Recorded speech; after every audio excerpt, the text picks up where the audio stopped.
Hi and welcome back to Sunday evening with Jan and Duncan. As we do our usual Slater live stream. It's lovely to see you all in here. I hope you're all well. I'm wrapped up, guys. We had a couple of mild days in the week and it was like, yay, yay, daffodils everywhere. I was loving it. But now we're back to winter. So, yeah, out come the warm and fluffy things. So let's say hi to who we've got in the chat. So firstly, I want to say hi to Red Sauce. Hey, how are you? I also want to say hi to David Bentley, who's in Metro Manila. I don't know where that is. But yeah, I used to love geography back in the day, but hey, I'm sure it's in Europe somewhere, I'm sure.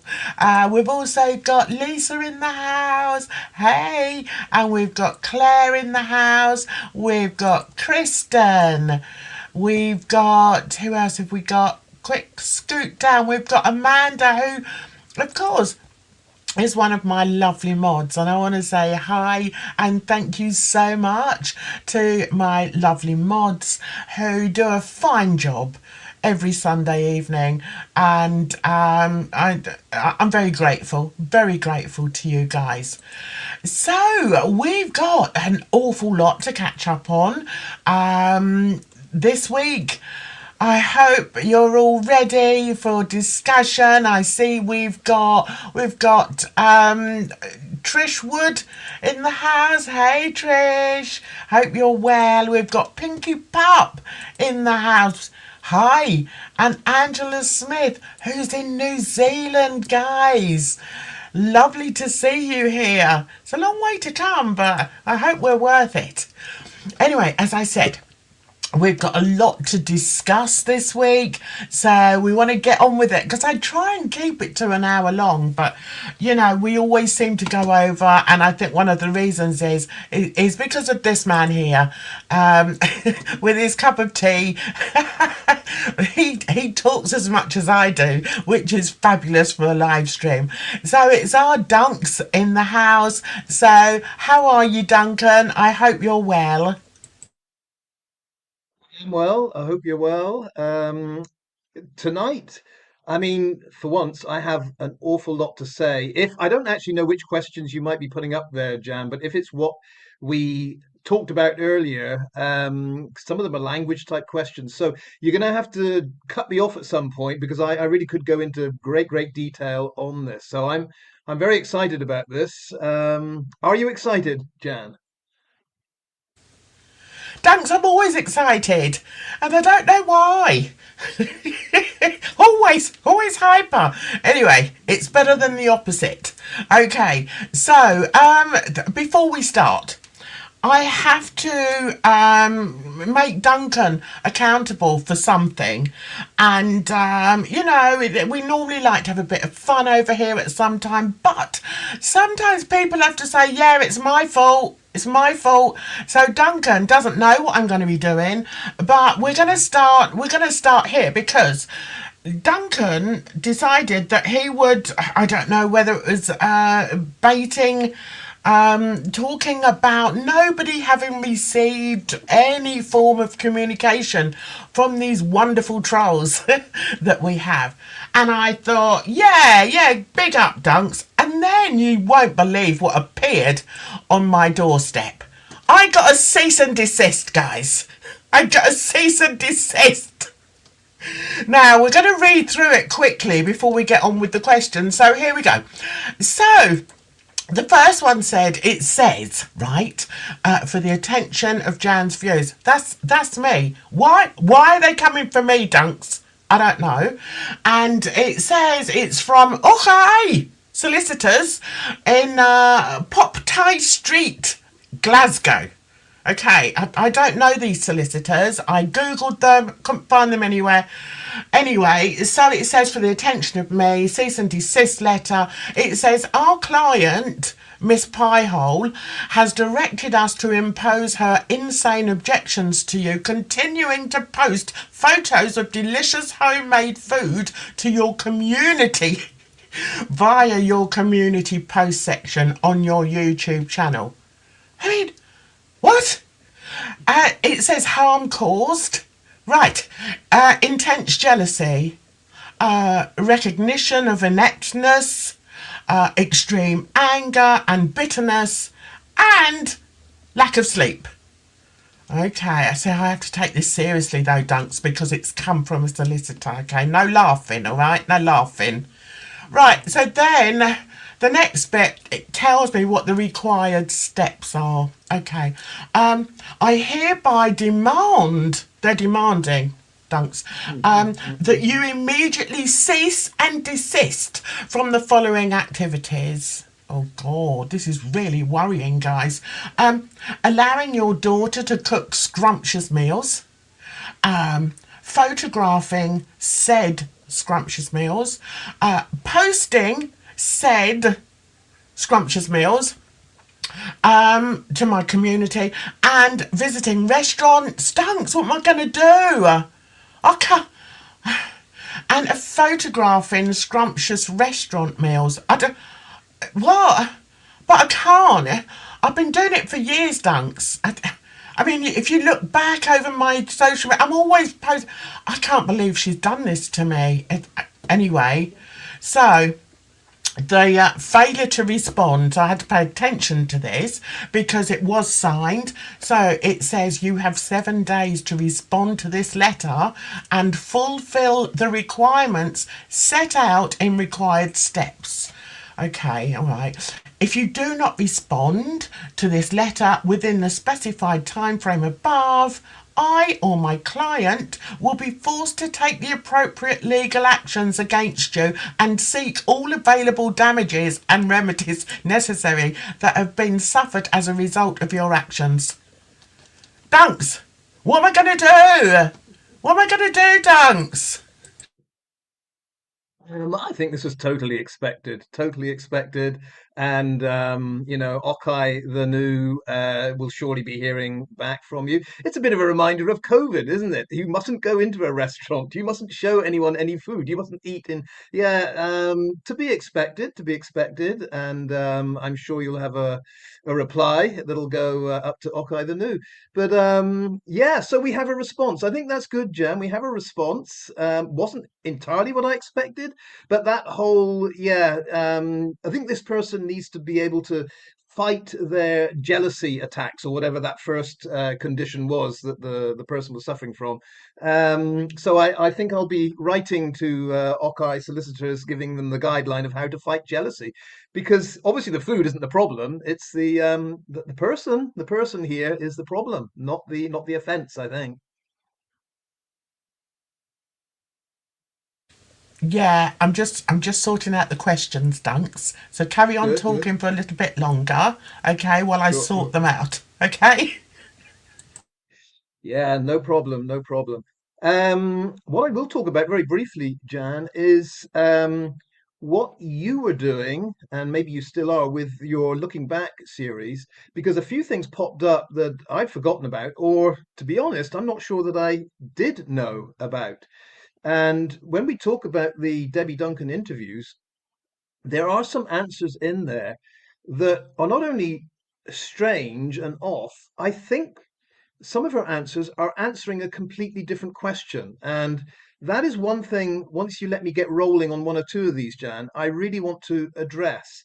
Because when you see or when you listen to Debbie's answer, it seems to be an answer that is to something else, either in her head or she wants to talk about, or but it's not the actual question. That's why I'm excited, Jan. And I don't know what you selected for tonight. It doesn't really matter. I'm going to go off on my own thing anyway. But I want to thank you for doing that going back thing because, yeah, Debbie said a lot of stuff that didn't address what she was actually being asked. So I'm excited about getting into this tonight. Yes, me too. And I'm ready with the questions. So Duncan sort of gave me a thing.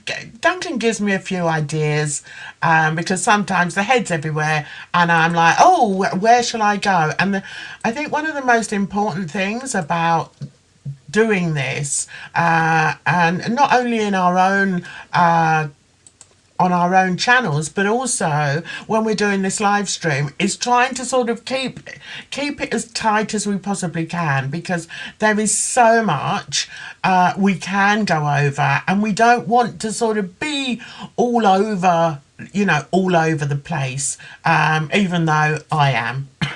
But Duncan can keep me on the straight and narrow and sort of say, okay, let's get back to this. So the questions are all ready for you guys. If you've got anything to say, jot them down in the chat, and hopefully, I'll be able to get on to them. So question number one we have is, why did Debbie Duncan seem unbothered about speaking to Abe? Now, I did speak about this. I did, I think it was, I don't know whether it was a looking back video or whether it was a short. But when she was asked by the interviewer, well, have you spoken? Have you spoken to Abe? Her reply was, no, but maybe in time. When he said, do you want to speak to Abe? She said, maybe in time.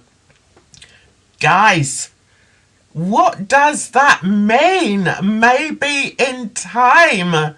It's insane. Yeah, I'm going to pass it to you, Dunks, because I know you've got a lot to say. Off you go, love. Yeah, where to start with this? I'll try to be concise. That answer, maybe in time, is another way of saying no and maybe never. Now, if we take that rephrasing of what she basically said, no and maybe never, I don't think there is anyone on this planet, apart from the accident group goons, that would listen to that and say, how that makes sense. How we would all be like, how can that possibly be? This person who, spent the last few hours with your son is obviously key to understanding what happened here. And this is early days. That Sun interview is pretty darn early, because I think it's the same interview where Rach is, stroking her back and saying, we've got to find out who the mystery men are, or whatever. Or maybe it's not, it must be a subsequent interview to that, but it's still early doors. And when she says that, there's a hesitation before it. I don't know if you remember, there's quite a long pause. And my reaction once she gave that answer was, the interviewer couldn't believe it either. The interviewer was like, oh, well, if he were here now, what would you ask? He had to rephrase the question to get something out of her. And then there was a long pause again, and she mumbled something about what would be in their minds, or what did they think was in Jay's mind. It was a nonsense answer. So there was a massive, massive red flag there, and I was thinking about why she didn't want to address that. And the only logical answer is because she knows something that in that conversation with Ayu would reveal something she doesn't want the world to know. So, in other words, what I'm thinking is she gave an answer which was basically, no, I want to keep to myself whatever this guy knows. I don't want it out there in public. But her answer came out as maybe in time. I don't want to go into any more detail than that, but it was such a massive red flag, because in all the other cases you see where, mother, son is missing, and there are no answers out there, the first thing they want to know is from that last person. And they want to know every detail. They can't wait to get answers. But that hesitancy and that very nonchalant maybe in time, oh my. Don't know. I'm going to throw it back at you, Jan. I just think that probably was the biggest red flag for everyone, and especially those that hadn't heard Debbie Duncan speak. It was like, this isn't sounding right at all. Yeah, absolutely. And as Raf says here, hey Raf, I hope you're well. Why would you not want to speak to the last people to see your son? I know. And it's like, it's beyond me that other people looked at that video and didn't think, what? This mum's a bit weird. Why would you not? It's been documented, if you like, that Jay was with Abe and Rocky. They were the last two people. There's speculation that there were a few others as well. But yeah, it's just massive red flags, 100%. Hey, Sally, nice to see you. So, Sally says this was a very strange response and a complete contrast to Warren wanting them to have a truth serum. Yeah, I mean, yeah, what can I say? It just seems so obvious. And I think the more I see Debbie speaking, the more I'm like, you need to stop. Just stop because you're not doing yourself any favours. So let's jump ahead to the next question, which is what did Debbie Duncan mean when she described phoning the threatening message number back? And if we remember, the threatening message was just as she landed, supposedly, which says you're going to kiss your son goodbye, kiss your son goodbye. And she said, we tried ringing back. Nothing. That's exactly how it went. We tried ringing back. Nothing. There was no, oh my God, we tried ringing back and nobody answered. It kept ringing and ringing and ringing. Or we couldn't get through to the number. There's never any explaining of her actions either. And I think, again, that is red flags everywhere. So, Duncan, I'm going to pass this one over to you now. Yeah, just before I tackle this one, I want to go back to the previous one because I want to remind everyone that when Debbie was talking about the possibility of speaking to Ayub, that other question came up, something like, well, have you tried to contact him? And her answer turned that around and said, I don't know if he's tried to contact me. And that massive red flag was, what? You are waiting for this guy to contact you to say something? Again, you're the mother of the boy that's gone missing. Why are you not proactive trying to find these things out? And it's been kind of like a pattern throughout this that Debbie doesn't seem to take any steps to find out what is going on. And as it was just pointed out, Warren is suggesting the truth serum. I don't think I've ever heard Debbie suggest any steps that should have been taken to find out what happened to Jay. It's all very, very passive. This whole, I don't know if he tried to contact me. I had so many messages. I couldn't check them all. It all sounds very, very off. Now, getting back to this one, yeah, this was when Camilla Tominey, the Telegraph gal, was interviewing her. And again, how can the interviewer hear the answer, I tried ringing back, nothing, and leave it at that? I mean, the obvious question is, well, what do you mean nothing? When you ring a number, something happens. You're either going to get a message saying this number is no longer in service, or you're going to get a recording, or the person's going to answer. Nothing. If nothing means absolute silence, then that's good information. We need to know that. But this is an example, I think, where Debbie's answering a different question. And I think the question she's answering here is, what did you do to follow up on this? And her answer is nothing, which makes me think she may or may not have given this number to the police or Mark Williams Thomas. She may have done absolutely nothing because the answer doesn't fit. Anyone, I think, Jan, I'm not being too harsh on Debbie Duncan here. Anyone, I think, when you're asked, when you called the number back, what happened, would have a better answer than nothing. They would say exactly what happened. In this day and age, I'm not a phone person, but if you can see the number, then you've got clues there already. I don't think we ever found out if it was a local Spanish number or if it was a UK number, not for sure. And this is the kind of thing in an interview you would think Debbie, again, would want to talk about. Trying to get information, she would surely say, all I remember was it was a UK number. All I remember was it was, a Spanish number. Called it back. Got a recorded message saying that number is not in service. So you tell me, Jan, I mean, I'm sure you're on the phone more than me. Don't you get something when you call a number? Or is it really nothing? What happens? Well, I've got quite a new iPhone, and I can actually screen the calls if I don't know them.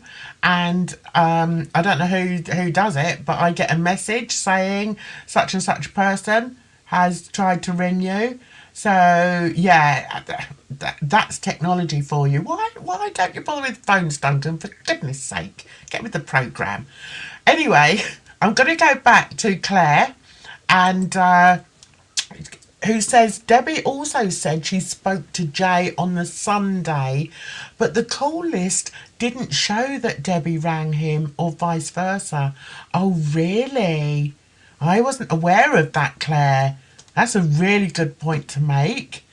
So Pinky says perhaps Debbie believed Ayub when he said he came alive and left alive, and she knew from others Jay was with someone else somewhere. Yeah, that's a possibility.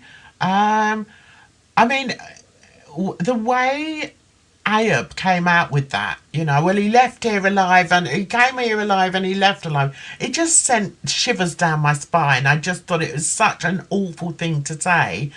But, I think some of these interviewers, Dunks, they need their heads banged together, and you can't help but think that they must be going by a script, and a script that has been ticked off. Mark, yeah, you can say that, yeah, you can ask this from Debbie, and that's what makes it so infuriating, or one of the reasons why her interviews are just so infuriating. What do you think, Duncan? Do you, I'm guessing, you think along the same lines as me that Debbie is actually censoring these mainstream media platforms?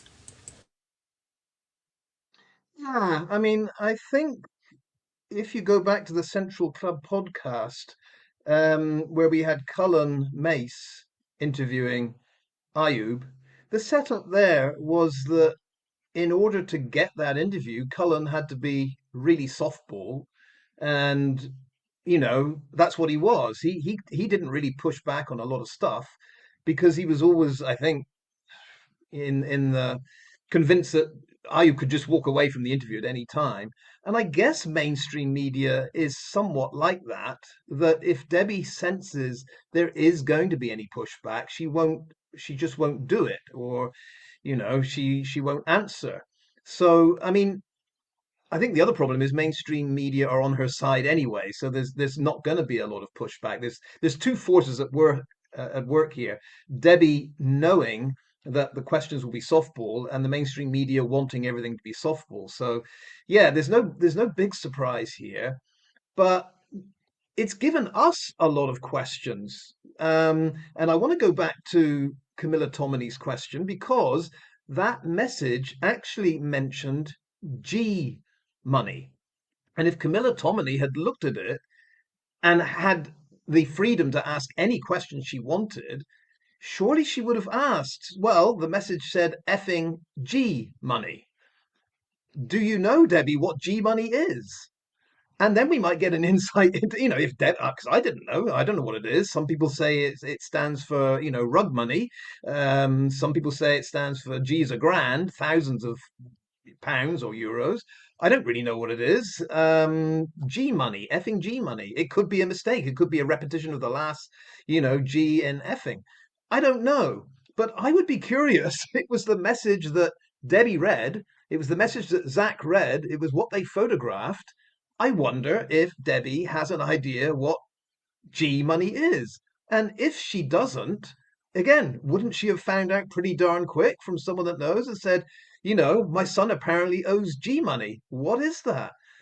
We will probably never know that. But I don't know. As always, Jan, I'm going to throw it back to you. Do you think Debbie is in the underworld and she knows exactly what G money is? Or is she like me, naive and like, wonder what that is? God only knows, Dunks. Um, I find it hard to believe that she's actually in the underworld. But I think she was aware of what her son was doing. I'm open to the possibility that she knew exactly why he was going there, and hence maybe feels, even more guilt about the fact that she persuaded him to go. I think there's something that could be looked at regarding that. But I want to go on to a couple of good questions here. One of them from Pam says, I have a question. Jay had M in his call link, but Luggy said it's M for mum.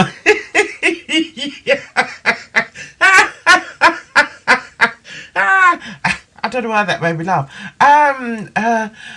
For mum, but Dee Dee said in an interview that Jay calls her mother. So how can M be for mum when it should be M for mother, not mum? Do you know what? You've got such a good point there. I don't know why I laughed. I laughed. Okay, I'll be honest with you. I believe in being transparent.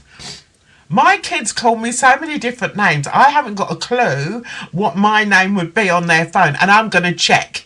Next time I see my kids, I'm going to check on their phone. Let me see what you call me on your phone, on your call list, and I wouldn't be surprised at some of the things they call me.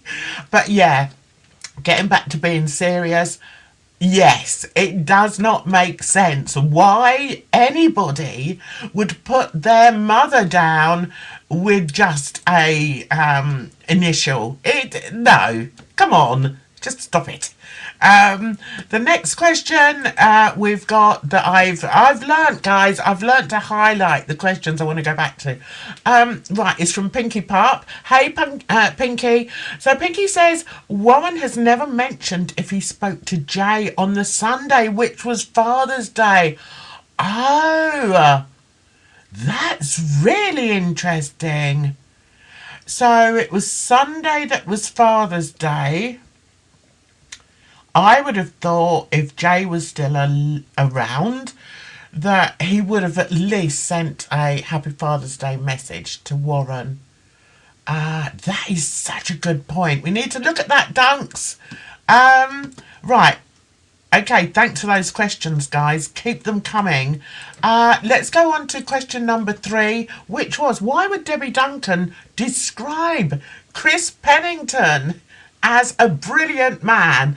I would say she's not met very many brilliant men in her life, and for her to call this blob on the landscape a brilliant man is, I just can't get my head around it. I mean, yeah. But in all seriousness, why? What did he do that was so brilliant? Over to you, Dunks.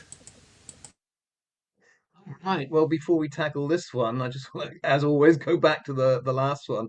When Sluggy first mentioned, and he mentioned it very, very quickly. He was very quick. Sluggy was to come out and say, "I know that M is stands for mum." I retorted when Sluggy gave that answer. So why don't we see in the call log D for dad, SD for stepdad, B for bro, BU for Buster? Why is it just the mother that is reduced to M? You'd have thought there'd be some consistency here. Why isn't Chris in Jay's call log? BM, brilliant man, Um, don't know. It seems that only mother, dear mother, and there's supposed to be a special bond between them. Remember, there's a special bond between these two.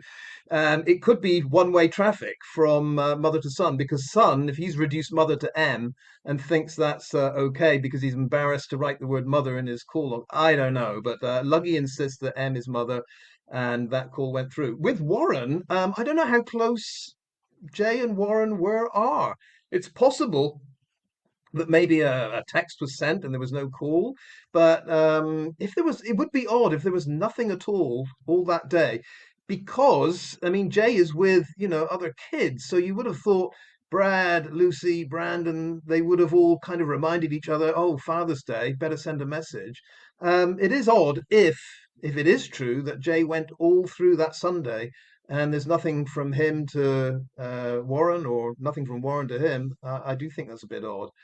And Zach doesn't appear either. I'm not sure how close these two brothers are, but it's the same argument. If M is in there for mother, we don't see anything, it seems, 16th or 17th, the bit of the call log we've seen, Z isn't there. It is strange. It is strange. Now, getting to Brilliant Man, yeah, so we've got two possibilities here. Either Debbie has not followed exactly what this brilliant man has done, meaning all the, harassing lives and all the, swearing and threats and the drunken rants. Either she is totally ignorant of that, which is possible, in which case she does not know this case at all. If we take that possibility as what is Debbie's experience of this brilliant man, then she obviously doesn't know the background to this case. Or she does know all that and still evaluates this guy as a brilliant man, which speaks very, very poorly of her standards for what makes someone brilliant.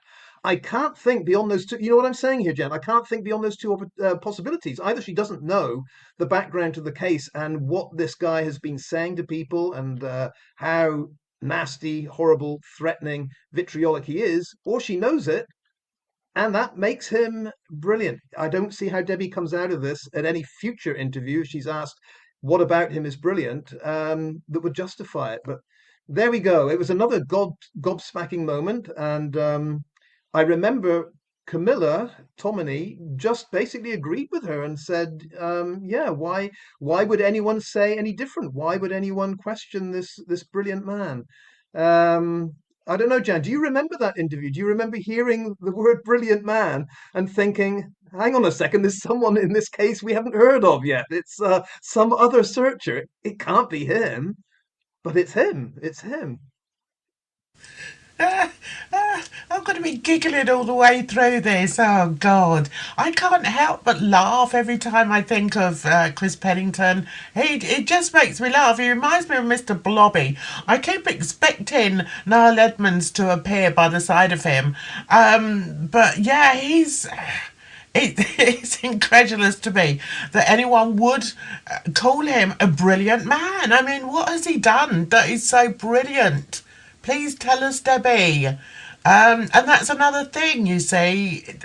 When she is on these broadcasts, she never embellishes. All right, embellishes. I think most people who speak a language, if they're telling a story, will embellish it somehow. It doesn't mean that they're lying. It means that they're just, making it look a little bit better than it is. Like her referring to this dude as a brilliant man. That's her embellishing. But there's just never any explanation as to how she's come to that idea. And I don't know whether it's a problem with her comprehensive thought processes. Does she have thought processes? I don't know. But what makes it even stranger to me is that there are people that are being paid to interview people, to find out what's going on, to find out the whole story. But none of these people, and we're talking about at least four mainstream media news outlets, have ever come back with another question. It's like Dunks. I had a look at our video that we did with Sonia Poulton the other day. I just wanted to hear, what we'd said and how it went. And she is a very good example, a prime example of how you interview people, how you address certain things. Okay, you may have to give them a bit of a hint in which direction you're going to or you're going in. But she did it so expertly, and it just I cannot understand how any of these other people that are being paid to interview a mother who has lost her son in such a unusual manner because it is. Whether he supposedly fell off the cliff or not, it's still, fairly unusual, okay? Why these people are not coming back with questions, are not saying to her, well, okay, so you've called, this Chris Pennington a brilliant man. So what, in your opinion, makes him, you know, brilliant to you? That's what I'd say. It's like, and I've never done interviewing. So, okay, Duncan's got his finger up. I better shut up.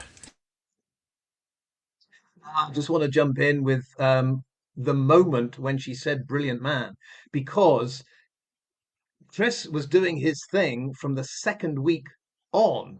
So 2 weeks after Jay disappeared, Chris was doing his brilliant searching. And for the longest time, neither he nor Sluggy were mentioned at all. It was as if they weren't doing anything.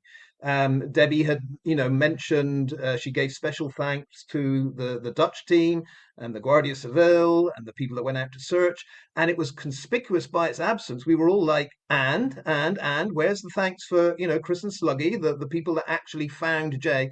And it wasn't there. It was an embarrassing silence, and people like me jumped on that. And I think Chris, in particular, got very, very defensive about that. And I think what he did was decide to change it. And I think during the mid-inquest powwow when they all got together in Tenerife, I've just got a feeling Chris said, if ever you get the chance, Debbie, just mention us, put our name out there because, we haven't been mentioned. I really do think that this was prompted because Debbie has um, a way of repeating what is the last person put in her ear. So, as Chris said, if you look out from the ravine, you can see the sea, and Jay would have seen the sea, and he'd have thought, I can get that. Debbie just repeated that when she was asked, I think in the documentary, oh, he could see the sea and maybe he thought he was going down there. So I think Chris has been feeding Debbie and maybe Warren and probably Zach. He's been feeding them. And that's why this brilliant man happened so very, very late in the whole story. But again, very interesting that for the longest time, those two, Sluggy and Chris, were not thanked, were not mentioned. It was like they didn't exist. So that's just my take. Brilliant Man popped up because someone told her, probably the brilliant man told her, could you just put out to the world that I'm a brilliant man sometime? And she did it. Yeah. Right, yeah. We believe you, Debbie. Anyway, I want to get back to a great question from Sally, who says, where was it that MWT traced this to a guy called Malcolm? Did MWT really know the source, or is this a make-up with the letter DD received traced to a 15-year-old boy in Cornwall? I remember hearing about that. I didn't pay much heed to it.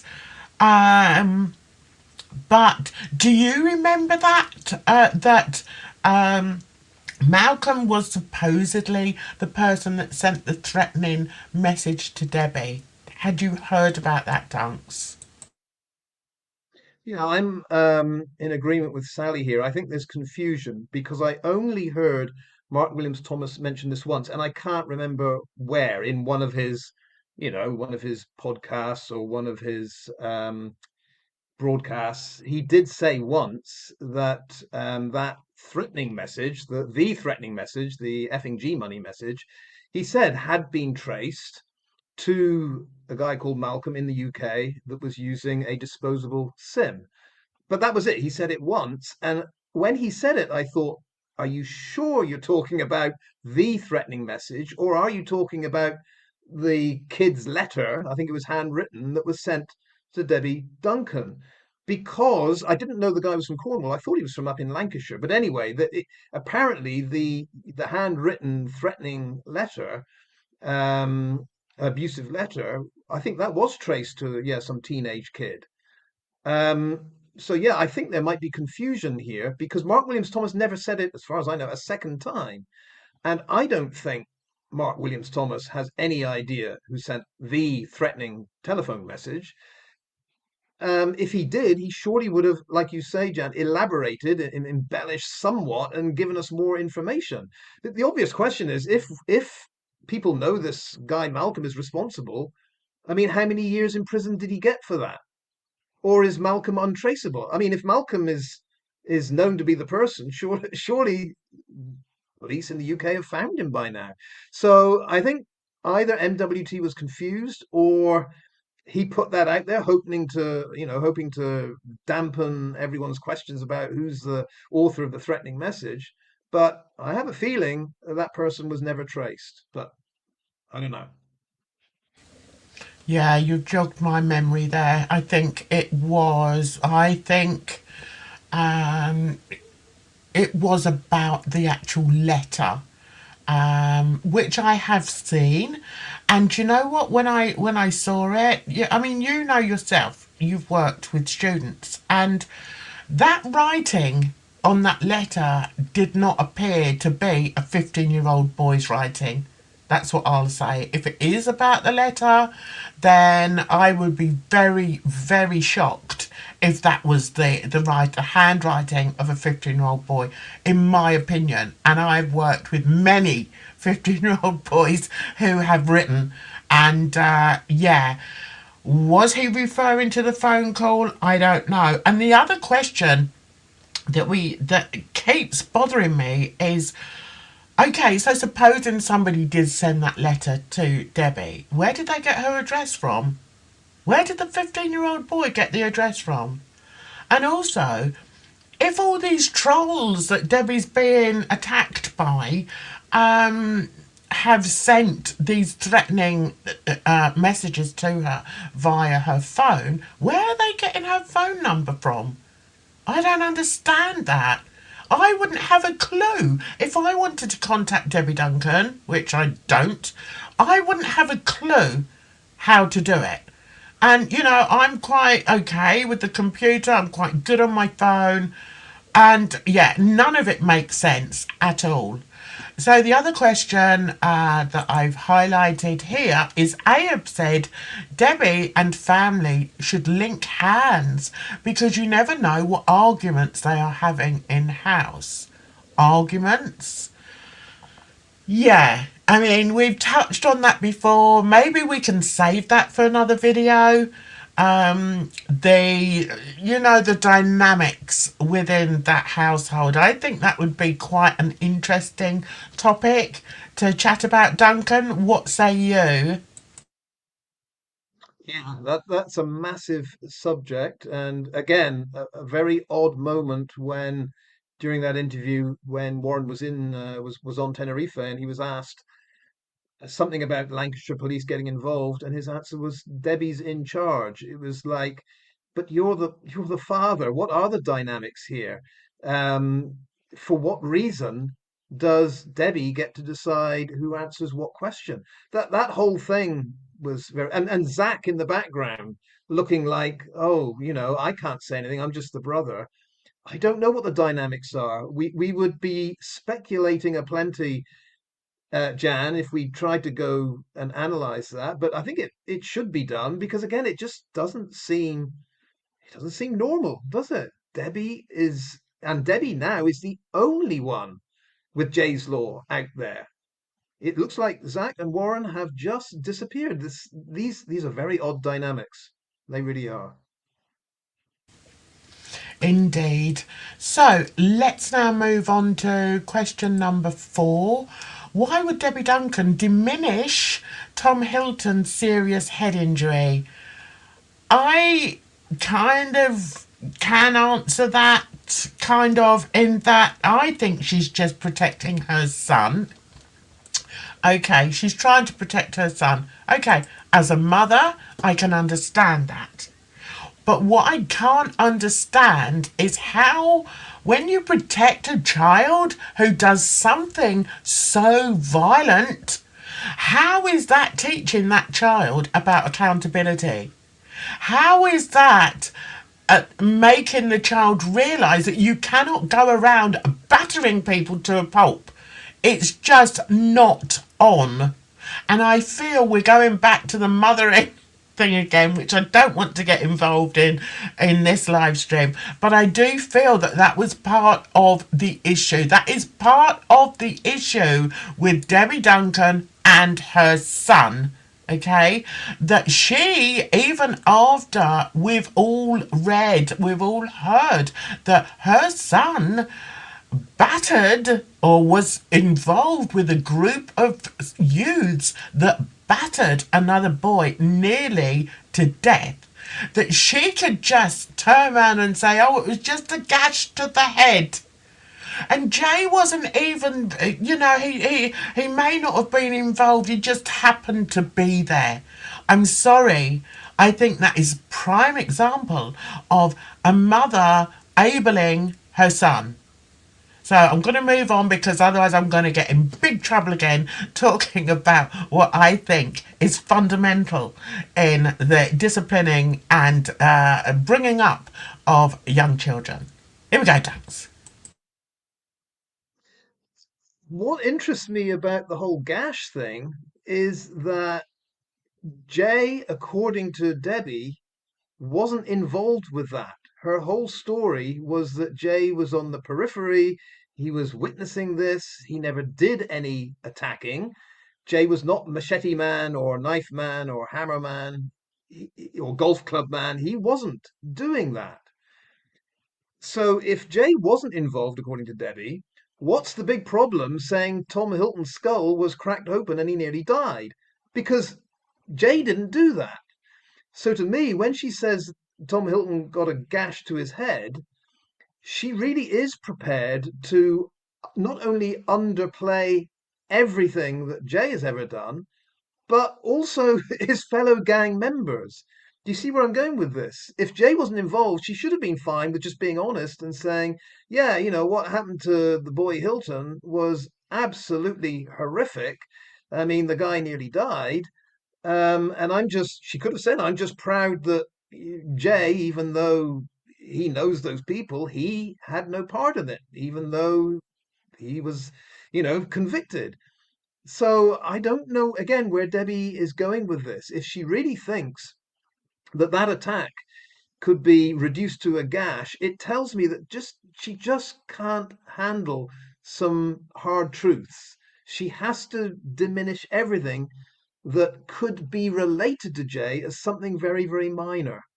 Um, and again, that going back to the toxicology report when she absolutely broke down in tears, I think that was a moment when she realized she can't diminish this. The toxicology report is the toxicology report. Here's the truth. And I think she cried, she wept at that moment because this nothing she can diminish there. That's the science of it. So yeah, I don't know. Anyone that calls that a gash is living in La La Land. But she said it. Yeah, she did say it, and also, once again, she was in a safe space where she knew she wasn't going to be questioned.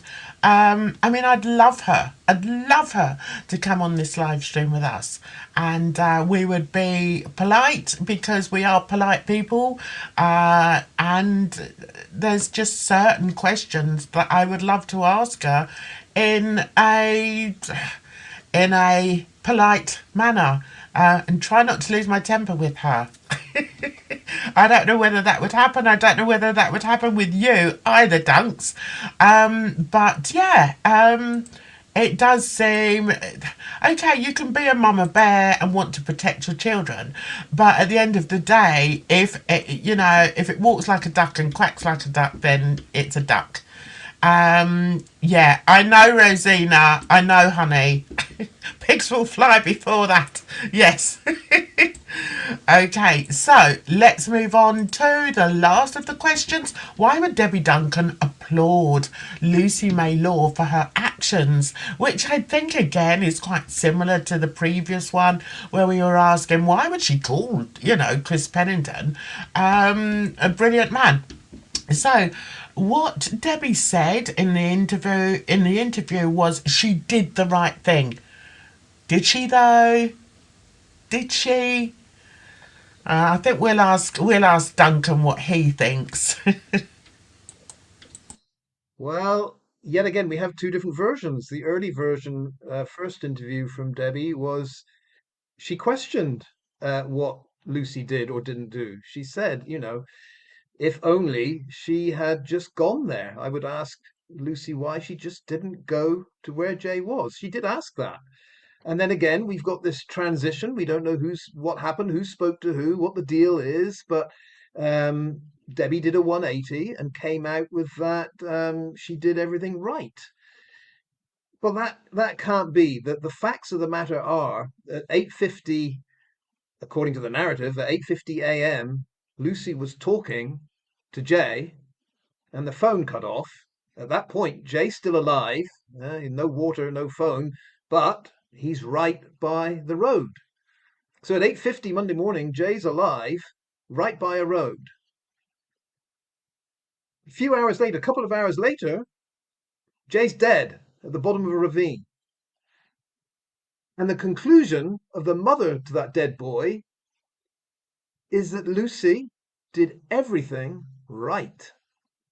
That cannot be her honest opinion. It just can't be. And this is why it is baffling that she could come out and say that. I mean, obviously, I don't know any other mother in the world that faced with that reality, you were the last to speak to him, you knew where he was, 2 hours later, he's dead.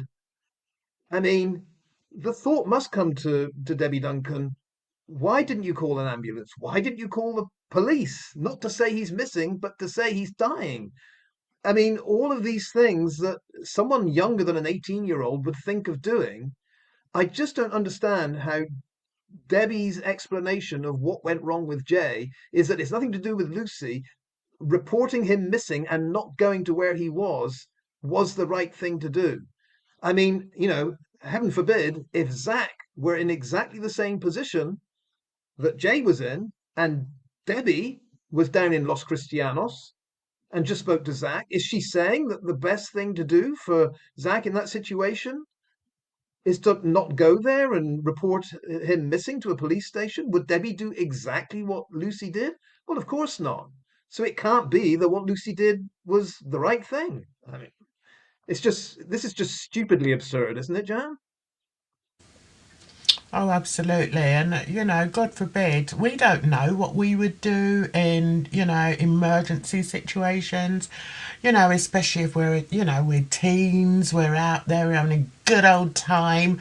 I'm trying to think if how I would have acted when I was 18. I don't know, but I feel that my first port of call would have been to have tried to get there. I mean, that's the immediate thing you do. It's like even if you lose a child in Tesco, you're going to be running around looking for that child. It's a mother's instinct.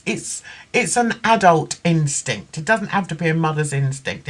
It's you go to where you last saw them, and it's like even if it's a silly analogy, but if you put something down at home and you can't find it, and you're wandering around everywhere trying to find it, it's always the last place that you were.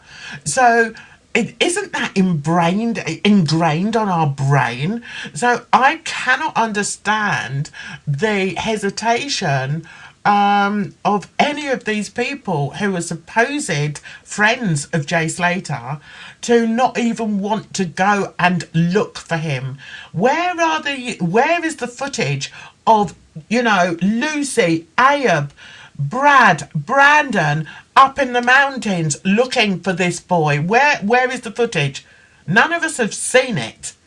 And even when Lucy took the time to do that video with her back to the camera, but did she then say, right, well, I'm going off now, I'm off to go and see if I can find him, me and my friends, because I've got lots of friends here in Tenerife, we're all going to go off and we're all going to look for Jay? No, we never saw any of them doing it. So I have no idea why Debbie Duncan would applaud Lucy May-Law for her actions, because she did nothing. And I can't understand how Debbie would not see that. I mean, really? What did she actually do? And that's again, it's just questions that we need to ask her, Dunks. But I don't think we're ever going to get the time to do that. So let me have a look at some of the comments here. So Sally's put, Dee Dee was quite critical of Lucy Law in the Sun interview. Then it was a different story by the documentary. Oh, right. Was it in the documentary that she said, oh, well, I would have preferred it if she'd done it a bit sooner? I should bloody hope so. The boy went missing on the supposedly the early hours of Saturday or Sunday morning or Monday morning. It was, I can't remember how long it was afterwards. How long was it afterwards before Lucy then phoned Debbie? Can you remember that, Dunks? Yeah, Debbie received the phone call from Lucy at 3:30 in the afternoon. So there is a 6 hour gap there. And even at 3:30 in the afternoon, no one had gone to where Jay last was. In fact, no one actually went there at all. What we heard is that Ayub says that that night, Monday, I mean, make sense of this, nighttime, you can't see anything. But Ayub says that Monday night they went up there and shouted out, Jay, Jay, and started looking. So the crazy thing is, I mean, crazy but true. Had Debbie been told at 9 a.m. where Jay had gone missing, if Lucy had called Debbie immediately and Debbie had gone to Manchester Airport and taken a flight to Tenerife, and from Tenerife Airport got a taxi to where Jay was last heard from, Debbie would still have been the first person to go and look for Jay where he was, reported missing or where he last was by hours. This is unbelievable to think that had she physically had Debbie gone immediately that Jay was reported missing, she would still have been the first person to actually go and look for him. This is just unbelievable. Um, and then Debbie says, "Yeah, Lucy, as far as I can tell, Lucy did everything right." It's a different world that these people live in. I keep saying that. And while I set up the final bit to this live stream, where's the one that I did? Oh, yeah. So we've got a comment from Selena. Hi, Selena. And she says, I don't believe a little French bulldog climbed on a table and chewed the passport up. Nice dogs, but not the brightest. Yeah, yeah, I never believed that story either.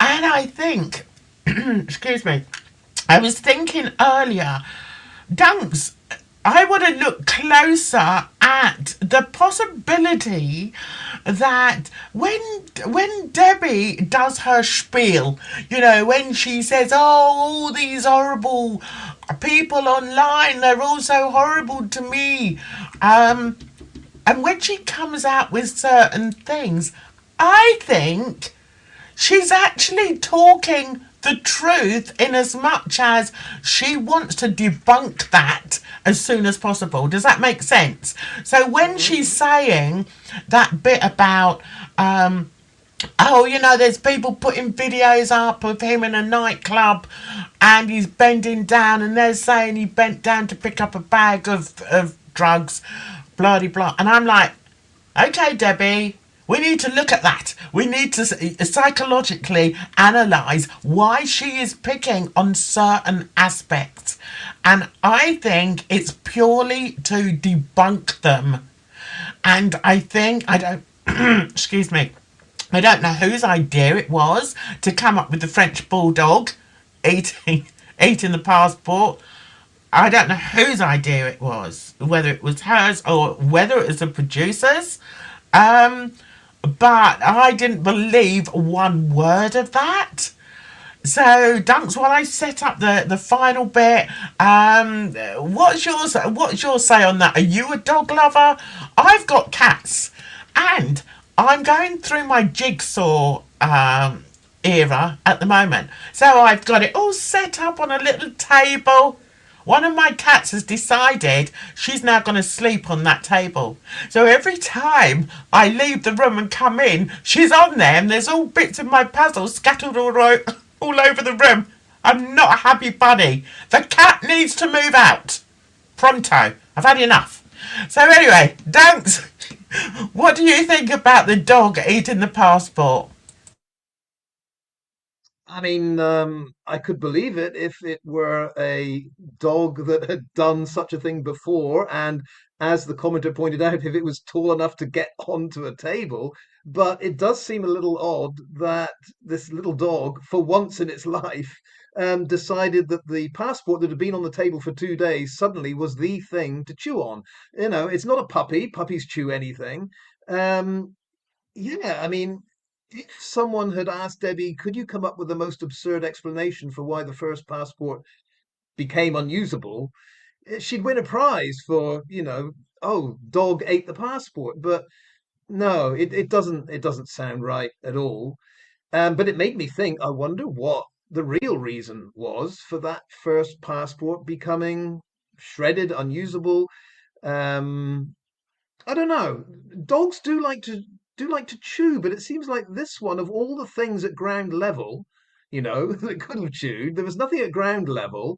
And then maybe as a challenge, it thought, what's the highest point I can get to in this room to chew something that isn't, particularly chewable? I don't know, some kind of doggy challenge. And Buster did it, but I would have thought 1 in 100 chance that Buster could pull that off. On a serious note, I wonder what the real story there is. If Buster wasn't at fault, I wonder if, I don't know, Jay did it, or someone else didn't want him to go. I don't know, a bit of an untold story, this. And it does seem a bit of a coincidence that we know Jay wasn't madly enthusiastic about going. First passport arrives, and maybe Jay mistimed it. Maybe he didn't know that you can get an emergency reissue passport, and Debbie caught him out and said, no, we can still get one in time. If Jay didn't really want to go, he should have left it to the last 24 hours to either let the dog eat it or, tear it up himself. Very, very strange story. And I don't think we'd heard that before. I think, was that in the documentary, and that was news to us? We were all like, "Oh my God, didn't know that." Yeah, it was another one-hit wonder from the documentary. Never mentioned before, never mentioned after. We went, all right, that's another detail that we never knew about. No, just sounds very strange. I remember seeing something about the statistics of what people claim insurance for, or which is a bit more familiar to us, why kids have not handed their homework in. And one of the main things was my dog ate my homework. So whoever came up with that idea, yeah, like we're not going to believe it. I'm sorry, but yeah, no. Never in a million years. So, come on, my computer's playing up. Right, we're just going to finish off with this, and I'm going to hand it over to you, Dunks. I'm going to let you. This is our Troll of the week. Da, da, da, da, da, da.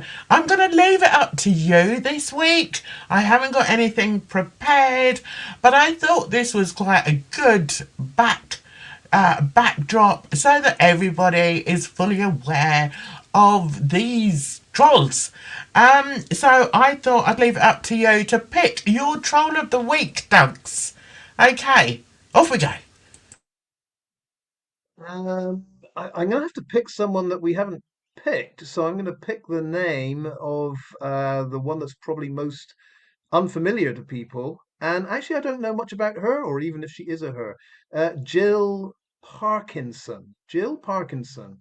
Um, I've exchanged a few words with Jill. I believe Jill is a Surrey person. That's neither good nor bad. I'm just trying to remember what I know about Jill. She pops up every now and then, disappears for periods of time, but I can't recall anything specifically, I don't know, shocking or alarming that Jill has said. Have you got something that, has she picked on you or not? Stop bouncing it back to me. You said it would be nice if you give me the chance to pick the troll of the week, and now you bounced it straight back to me. Um, I don't know. I don't go looking. I do see things. People send me things that people have said. Has she said anything about me? I don't know. I don't know. Don't care, Don't know. to be honest. But yeah. Well, that went rather well. Thanks for that, Dunks. Um, Cowardly custard. I think the main ones we're all very aware of. Yeah. And what I will say to you guys, if you are being trolled, doxed, abused, harassed by any of these people and all their other little minions that are yeah, that need to be fumigated, then just screenshot what they're saying and pass it on to your local police. Trust me, it works. Okay, so on that, okay, let's see. Let me get in here. My mouse doesn't want to play with me, guys, and I don't know why. Probably because I was talking about the cat. Right, I saw something here. Someone said about Thomas Wilson. Yes, what a nasty, hateful individual this young man. This person is. Yes, I understand he doxes my family left, right, and centre. And he will face the consequences of doing that. That's all I shall say. So Claire has put here, Thomas Wilson putting out postcodes out there. Yeah, disgusting. Disgusting. So what I will say to us as a community, if people are sharing information that you've not personally put out or aren't even on YouTube or they're putting this information out in order to harass and intimidate. Just take screenshots, guys, and pass them on. Pass them on to the police. That's the best thing to do. Rightio, let's get rid of that now as we say goodbye to everybody. Dunks, is there anything else that you want to say as well as saying your farewells? Yeah, I want to go back to the very first question that you put up. And you might not want to you might not want to answer this, Jen, but I'm going to answer it. That message, the threatening message that Debbie got, arrives at the airport and kiss goodbye to your son. She says she called that number and nothing. I would not have called that number.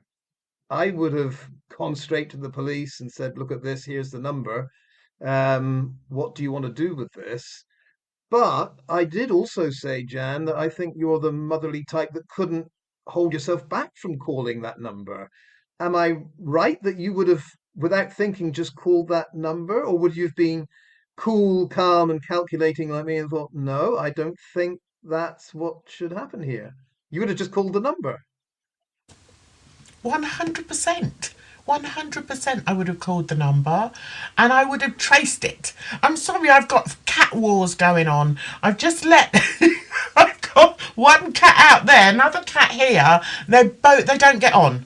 So yeah, cat wars. Of course I would have phoned that blooming I would have traced it. That yeah, 100%. It's insane that all these things that have happened to Debbie, and it's like, well, what did you do about it, Debbie? Uh, uh, it's like, come on, wake up, woman. Anyway, back to you, Dunks. Yeah. So I'm in a minority of one on that, that I obviously would have kept the phone number. I would not have called it back. I would have gone immediately to police and said, "You need to handle this," just because you're not sure who you are dealing with there. But I get it. From the mother's perspective, yeah, just call it back immediately and try to find out what you can. All right. No, we've gone through a lot, but there's a lot more to go through. And I do like that idea, Jan, about having a think about the dynamics of the family involved here. It is a very strange setup. let's end it there. But yeah, thanks to everyone for again contributing, commenting, all the mods, etc., etc. Are we on for next week, Jan? My week is fairly empty. What about you? Oh, next week I think is Mother's Day, isn't it? Is it Mother's Day? I think I'm being wined and dined by the offspring. But I think I could still probably do it. But maybe push it back an hour. How does that sound? No, it's whatever works for you, Jan. It may be that we have a lot of mothers that would also be away next week. It might be a week to miss because you don't know what's coming up. The offspring might surprise you. You might be jetting off somewhere for a week's holiday. You don't know what's going to happen, Jan. So I would think it might be a week to skip, and we can work on a bumper production for 2 weeks' time. Just an idea. Yeah, let's do that just in case. Because I Just in know case. if I dare say to the kids, oh, well, I'm going live a bit later, they'll be like, what? We don't come before your YouTube channel. So yeah, let's give it a break for a week, guys. And yeah, and we'll do a bumper one, as Duncan says. Oh, Duncan does. Have you noticed, guys? Don't listen, Dunks. All Duncan does is just pass everything over to me. It's like, what? What are you doing, man? Anyway, did you say goodbye to everyone, Dunks? I did not. I've blabbed a lot and I've passed things back as I like to do. So I will say goodbye, everyone, and yeah, thanks for joining us. Mental note: 2 weeks from now, we will be back with the bumper edition of What is Going On with the Duncan Slater family. Okay, bye bye. Yes, 100%. So if you are mothers, enjoy Mother's Day. If you're not, I feel, I know some people hate it. It's a bit like Christmas, isn't it? Some people hate it because horrible things can happen. But just if you can't enjoy it in the same way that some mothers can, then just spoil yourselves for the day. Okay, it's just a day, and I'll look forward to seeing you all in next week, the week after that. So I want to say thank you so much to all my mods. You are absolutely wonderful. And I want to say thank you to everybody that's chatting away. I'm loving our little community. And also to the people that are clicking on the video and watching it on the playback.